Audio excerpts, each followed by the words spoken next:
चलिए second chapter है आपका रेलवे ट्रैक गेज के बारे में।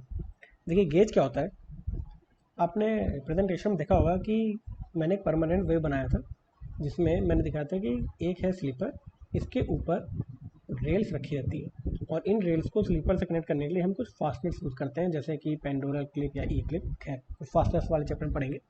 फिलहाल अब ये देख रहे हैं कि स्लीपर्स के ऊपर ये दोनों रेल्स रखी हुई हैं और इन दोनों रेल्स के बीच का जो डिस्टेंस होता है उसे हम कहते हैं गेज या ट्रैक गेज। अब ये जो डिस्टेंस होता है ये हमेशा हम मेज़र करते हैं इनर साइड से लेकर के, यानी इनर साइड कौन सी साइड होती है, रनिंग साइड। तो gauge is defined as the minimum distance between two rails and the gauge is measured as the clear minimum distance between the running faces of two rails. तो gauge समझ में आ गया क्या होता है। अब इंडिया में कई तरह के गेज के ट्रैक बने होते हैं।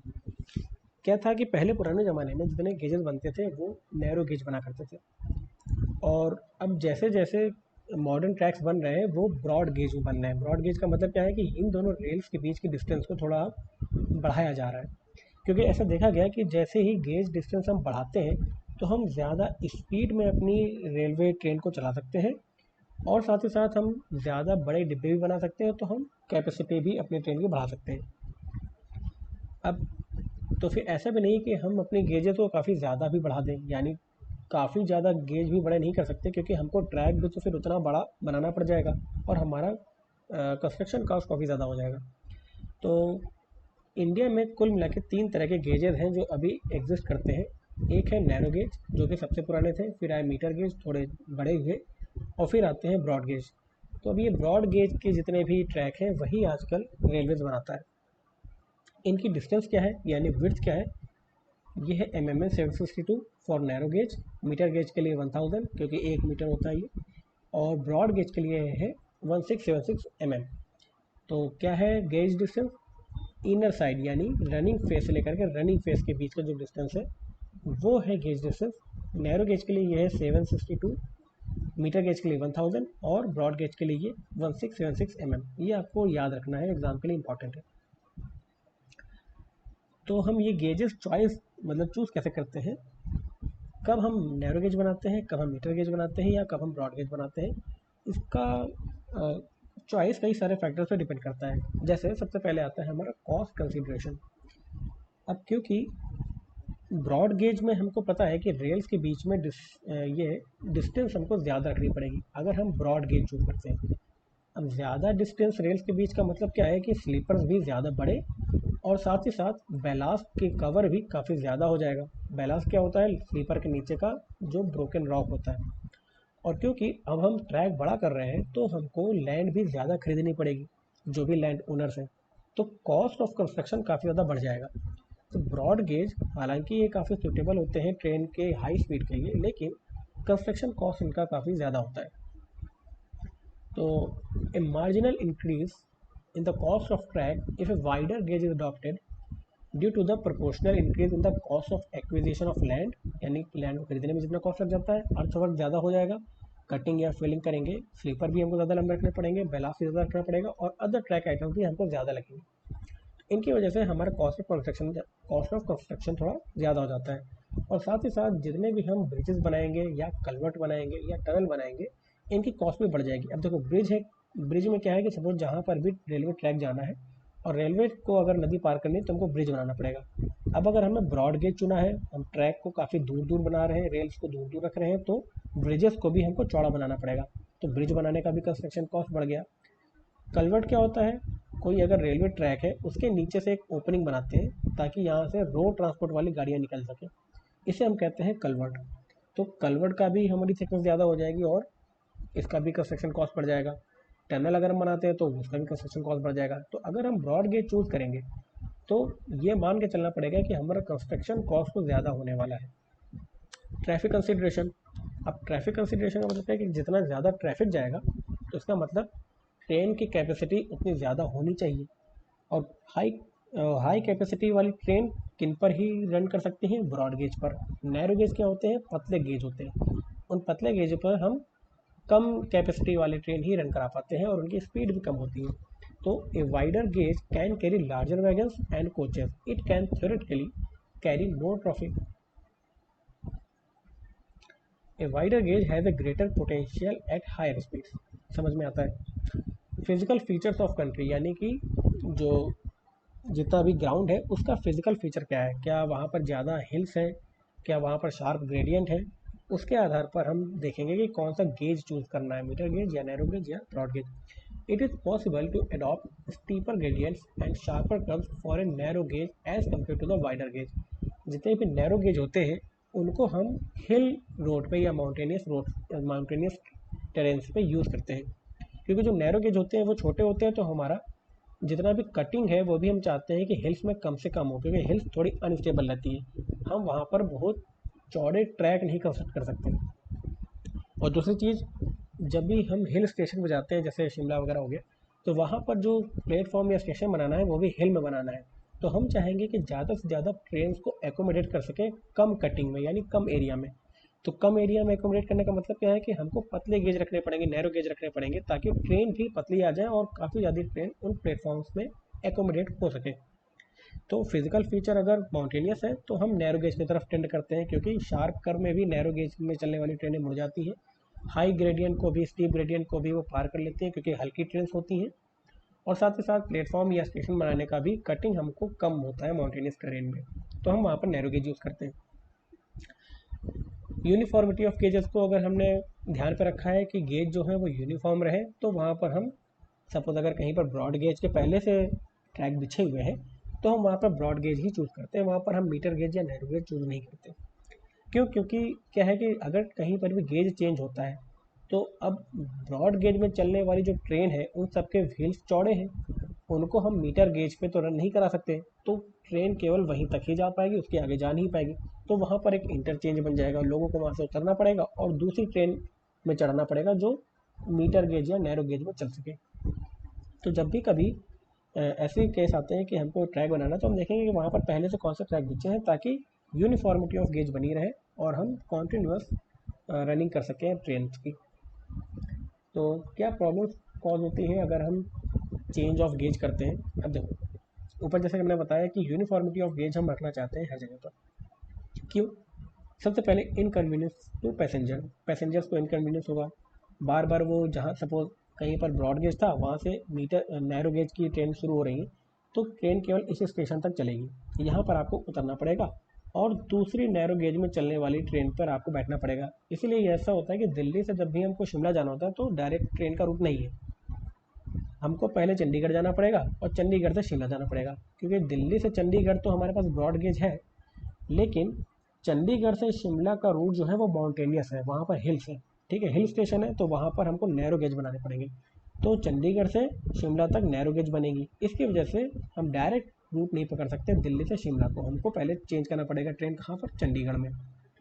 तो अब क्योंकि हमने चंडीगढ़ में इंटरचेंज रखा हुआ है तो हमको पैसेंजर हैं जितने भी सबको उतारने पड़ेंगे और दूसरी ट्रेन पे पैसेंजर्स चढ़ेंगे, तो climbing stairs and crossing bridge, ये एक तरह की इनकन्वीनियंस होगी पैसेंजर को।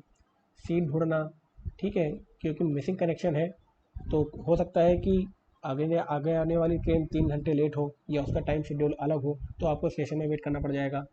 ट्रांसपोर्टिंग लगेज, भारी सामान है तो उठा करके एक प्लेटफॉर्म से दूसरे प्लेटफॉर्म पर रखना पड़ेगा। Uncertainty and delay in reaching the destination, ये चीज़ समझ में आती है कि पैसेंजर को काफ़ी इनकन्वीनियंस होगा अगर गेज का चेंजेस हुए। दूसरा, difficulty in transshipment of good, अगर काफ़ी ज़्यादा रॉ मटेरियल लेकर के कोई गाड़ी जा रही है और एकदम से उसको गेज चेंज मिलेगा तो वहाँ से ट्रेन को बदलना पड़ेगा, जितना भी बल्क कमोडिटी है वो उतारना पड़ेगा और दूसरे ट्रैक में चढ़ाना पड़ेगा।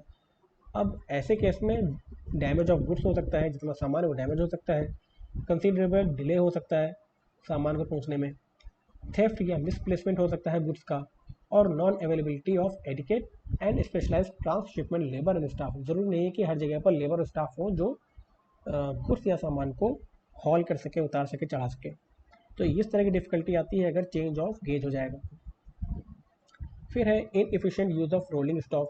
रोलिंग स्टॉक क्या होता है? ये जो अपने वैगन होते हैं, वैगन मतलब लोकोमोटिव, कोचेज, इन सबको हम रोलिंग स्टॉक भी बोलते हैं। तो ये जो रोलिंग स्टॉक है हम उसको इनएफिशिएंट यूज़ कर पाएंगे अगर हमने चेंज ऑफ गेज कर दिया।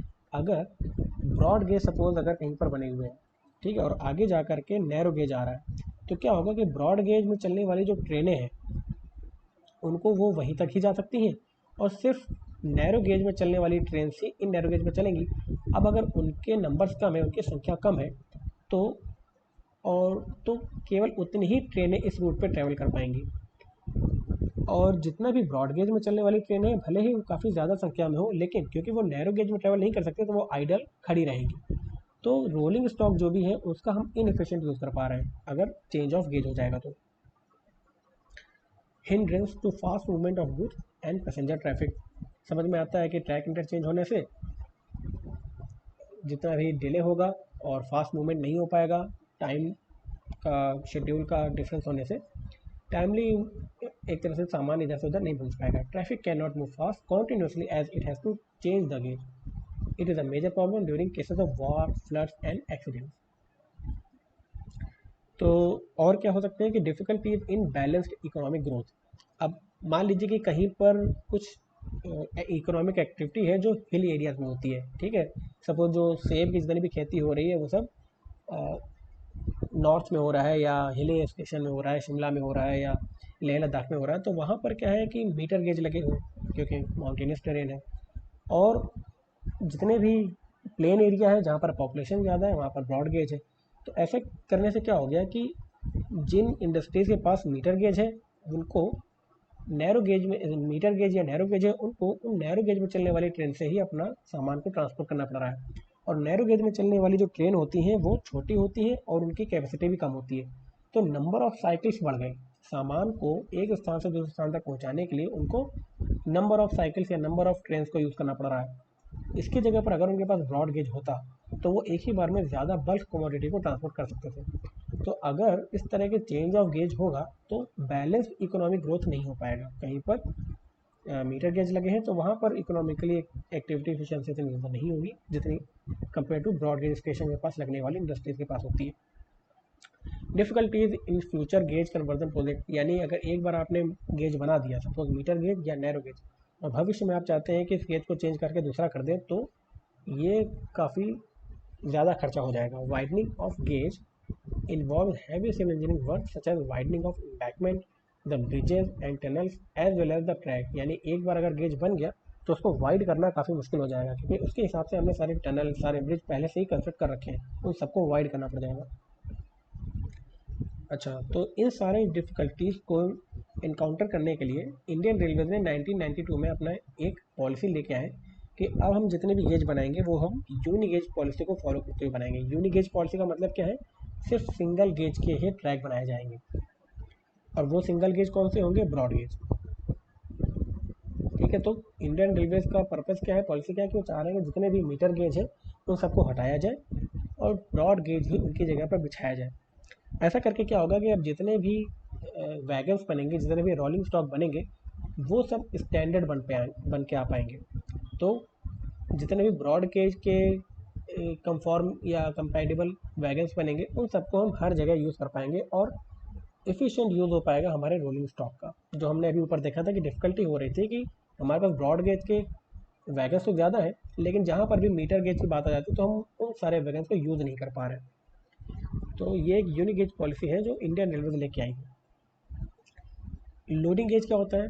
देखो, लोडिंग गेज होता है वो मैक्सिमम हाइट या मैक्सिमम विड्थ रोलिंग स्टॉक की जो किसी गेज पर चल सकती है। अब अगर ब्रॉड गेज सपोज कहीं पर है तो उस ब्रॉड गेज में जो भी रोलिंग स्टॉक चलेगा यानी जो भी वैगन चलेगा, वैगन भी कई तरह के होते हैं। एक होता है जो पैसेंजर वाले कोच हैं, एक होता है जो बुलेट वैगन्स होते हैं। बुलेट मतलब कि सिलेंड्रिकल आकार के होते हैं जिनमें क्रूड ऑयल जाता है। तो इस तरह के काफ़ी सारे वैगन होते हैं। कुछ स्क्वायर शेप में आपने रेक्टेंगल शेप में आपने वैगन देखे होंगे जिसमें कोयला वगैरह भर के जाता है। तो कई सारे रोलिंग स्टॉक होते हैं। इन सब की मैक्सिमम हाइट और मैक्सिमम विड्थ कितनी होनी चाहिए वो डिपेंड करता है कि कौन से गेज का रोलिंग स्टॉक है। और इस मैक्सिमम हाइट और मैक्सिमम विड्थ को ही हम कहते हैं लोडिंग गेज। तो लोडिंग गेज क्या है? It represents the maximum width and height to which a rolling stock namely a locomotive, coach और वैगन कैन बी बिल्ट और लोडेड। यानी लोडिंग गेज डिसाइड करता है कि कितना मैक्सिमम हाइट और विड्थ हो सकती है किसी भी वैगन की। जैसे कि अगर हम इस फिगर में देखें तो देखो हमारी जो टनल बनी हुई है, पहले से एग्जिस्टिंग टनल है यहाँ पर, वो टनल काफ़ी छोटी है। तो यहाँ पर हम बड़ी ट्रेन को मूव नहीं करा सकते। हमको यहाँ पर ट्रेन का लोडिंग गेज को ऐसा बनाना पड़ेगा जो इस तरह के टनल से पास कर सके। तो जब भी हम देखेंगे कि ट्रैक में कहाँ पर टनल बना है, कहाँ पर ब्रिज बना है, उसकी हाइट क्या है या उसकी विड्थ क्या है, तो जो भी रोलिंग स्टॉक बनाया जाएगा उसकी भी हाइट और विड्थ वैसे ही बनाया जाएगी। तो इसे कहते हैं हम लोडिंग गेज। अब जैसे मीटर गेज के लिए भी अलग से लोडिंग गेज होता है, ब्रॉड गेज के लिए ये 4.1 मीटर और 3.2 मीटर का मैक्सिमम विड्थ और हाइट हो सकती है। एक होता है कंस्ट्रक्शन गेज। कंस्ट्रक्शन गेज कुछ नहीं है, इसको हम स्ट्रक्चर गेज भी कहते हैं। स्ट्रक्चर गेज, तो स्ट्रक्चर गेज क्या है? ये है कि स्ट्रक्चर का साइज कितना होना चाहिए। सपोज अगर कहीं पर लाइन जा रही है या ब्रॉड गेज पे रोलिंग स्टॉक जा रहे हैं, तो अगर हमको आगे कोई भी स्ट्रक्चर बनाना है तो उसका हाइट और विड्थ कितना होना चाहिए। तो it is decided by adding the necessary clearance to the loading gauge so that vehicles can move safely through various fixed structures on railways lines such as bridges, tunnels and platform। यानी अगर rolling stock पहले से decided है तो हमको वहाँ पर देखना पड़ेगा कि ब्रिज की हाइट हम कितना रखें या टनल की विड्थ कितना रखें, डायमीटर कितना रखें, डिपेंडिंग अपॉन कि हम कितना क्लियरेंस देना चाहते हैं। जैसे एक ये केस देखिए कि पहले क्या था कि ट्रैक हमारे नैरो गेज थे या रोलिंग स्टॉक जो थे वो छोटे चल रहे थे, तो यहाँ इस तरह का कुछ ब्रिज बना हुआ था, ओवरपास था, ओवर ब्रिज है। फिर क्या किया गया कि इस जो ट्रैक है उन सबको चौड़े किया गया, तो हमको ये जो पहले से एग्जिस्टिंग ब्रिज है ये अब इनसफिशिएंट क्लियरेंस दे रहा था। तो क्या किया गया, दोबारा ब्रिज बनाया गया और इतना बड़ा क्लियरेंस दिया गया ताकि इस तरह की बड़ी ट्रेन्स पास हो सके, और इस तरह का कंस्ट्रक्शन गेज बनाया गया ताकि इन सारी ट्रेन्स के लिए सफिशिएंट क्लियरेंस मिल सके। तो आप देख रहे हैं कि अगर हमने पहले से ही स्ट्रक्चर गेज या लोडिंग गेज को ध्यान पे नहीं रखा या क्लियरेंस को ध्यान पे नहीं रखा, तो ये हमारा कितना ज़्यादा एक्सपेंडिचर, हैवी एक्सपेंडिचर में आ जाएगा। ये पूरा ओवरब्रिज तोड़ करके दोबारा नया ओवरब्रिज बनाना पड़ जाएगा। तो ये होता है हमारा स्ट्रक्चर गेज या कंस्ट्रक्शन गेज। तो खैर आपके गेज का चैप्टर यहाँ खत्म होता है।